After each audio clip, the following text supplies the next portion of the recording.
and gentlemen, boys and girls, children of all ages, welcome to Robert Sports Show. I'm your host, Robert. NASCAR Xfinity Series Boyd Gaming 300 from Las Vegas Motor Speedway. Ooh, what a race we had at Daytona.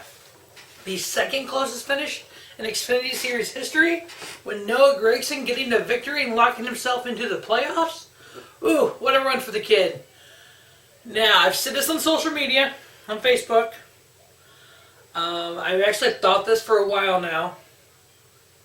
I think Noah Gragson could be the heir apparent to the 48. Just going to throw it out there. I think when Jimmy retires next year, I think if you notice the history, William Byron, Chase Elliott, what do these guys have in common? JR Motorsports and Xfinity Series.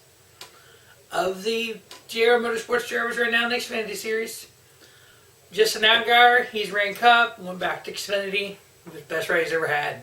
Michael Annett, about the same age.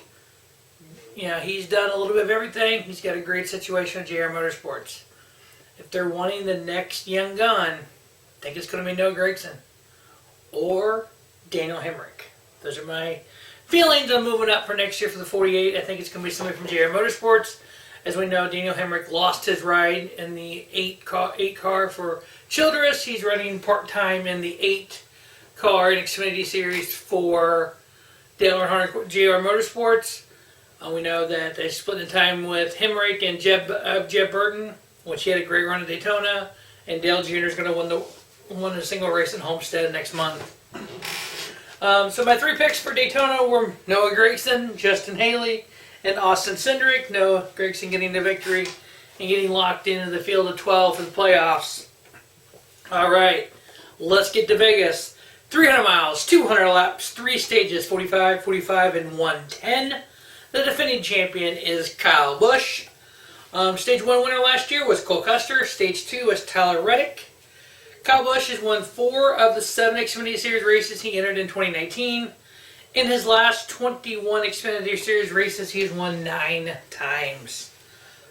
As we know, when he goes through the Xfinity Series, he does well. He's talented, for defending Cup Series champion. Last spring, Kyle won. John Hunter Nemechek was second. Noah Gragson was third, followed by Austin Dillon and Michael Annett. In the fall, Tyler Reddick won the race. Christopher Bell won both stages. Brandon Jones, Cole Custer, and Justin Allgaier. As we get into the meat and potatoes of the 2020 season for the Xfinity Series, we know we lost the big 3. Tyler Reddick, Cole Custer, Christopher Bell, they've all moved up. Cole Custer's Double Zero car, no longer racing. The number 2 car for Tyler Reddick, no longer racing. So 3 top drivers in the series and 2 top teams are not involved in the 2020 season. We need the next big 3. Noah Gragson, I think, will be one of those. If you look at the Las Vegas total averages last year, Noah Gragson had an average finish of 4.5. Ross Chastain had an average finish of 7. Michael Annett, an average finish of 9. Riley Herbst had an average finish of 9. That was one race, the fall race. He is full-time this year in the 18 for Joe Gibbs. And then Chase Briscoe, an average finish of 9.5. Now, when it came to the 11 races on the mile and a half last year, we had Michael Annett with an average finish of 8. Noah Gragson, an average finish of 9.2. Ross Chastain, an average finish of 9.7. Ross Chastain is one of the uber talented guys in the Xfinity Series. They're all talented. They wouldn't be there if they weren't. But I think he has the ability to get to the next level. Not saying that the teams he's raced with previously have been bad teams. They're not. They're all. I mean, if you're in Xfinity Series, you're in a Truck Series, you're in a Cup Series, you're a good team. You're the best of the best. I think he's been part of Tier 2 teams, maybe a Tier 3 team.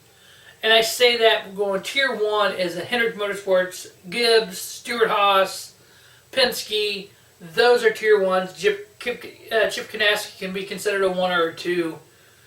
So when you start looking at Xfinity Series, JR Motorsports, Joe Gibbs, Richard Childress, those are kind of the Tier 1s, and then there's some Tier 2 that get a victory every now and again, and then there's a Tier 3. Ross Chastain, middle of the pack kind of guy. He got into the 42 Chip Ganassi car in the Xfinity Series, won a race. He ran for a championship last year. He was running for a championship in 2 different series. He had to pick. He picked the Truck Series. But yeah, I mean, he was running great in the Xfinity Series when he had to make the choice. So I think with him having a top tier ride this year, I would say it's part of the top part of the tier 2 rides. He has a good chance. He's got a Cup Series event this Sunday as well. He's going to race all 3 races. So my 3 picks to win at Vegas. Obviously, I have to put Kyle Busch in there. Ross Chastain runs well at Vegas, runs well in the Xfinity Series, and then Noah Gragson. How great would it be for that 9 JR Motorsports team with Noah Gragson to go back-to-back? You went on a super speedway, then you went on a mile and a half. That would really just set him up to just have a hell of a season. Already he's in playoffs. He's got locked in. The one thing I would like to see them change about the Xfinity Series and the points is when you come to the stages, the people that are not running for points in the Xfinity Series, they don't get points already. That's fine. But the people that are running for points, so for example, Stage 1 last year, John Hunter Nemechek was 2nd, Noah Gragson 3rd, Kyle Busch was number 1, Austin Dillon, Michael Annett. Instead of John Hunter getting 9 points, Gragson getting 8, Annett getting 6, it should have been Nemechek getting the 10, Noah Gragson 9, Annett 8, on down the line for the 10 drivers. It may not have been top 10 in the stage, top 10 in the race, but it should, instead of skipping because those people don't get points, give those points to that person. So if you're a Xfinity Series regular and you finish 2nd in a stage, you should get 10 points versus 9. You should also get 1 bonus point for finishing the highest finish in Xfinity Series regular. Same way at the end of the race. Kyle Busch got the victory. That's 5 bonus points that could have went to somebody. Well, obviously, when you're racing somebody that good and they go down to the next level, it's hard to beat them. So if you are getting beat by a Kyle Busch, John Hunter Nemechek in this case should have got 1 bonus point for finishing as the highest finishing Xfinity Series driver. That's just my opinion. Y'all may disagree with it. But next NASCAR Xfinity Series, Boyd gave me 300. 3 picks to win: Noah Gragson, Ross Chastain, Kyle Busch. As always, thanks for watching the Rubber Sports Show. Make sure you check out the Strat Las Vegas 200 Truck Series preview, and along with the Pennzoil 400 preview coming shortly to Rubber Sports Show, and also the XFL week number 3. And stay tuned to Rubber Sports Show as we go on the rest of the month. The WWE Super Showdown preview, review, also the best of the Saudi Arabia WWE shows, AEW Revolution preview, review, also the best of AEW as we lead up to Revolution. That all coming here to Robert Sports Show. As always, thanks for watching Robert Sports Show, and don't just have a great day. Have a spiffy day. Robert Sports Show, your YouTube leader in sports show and content.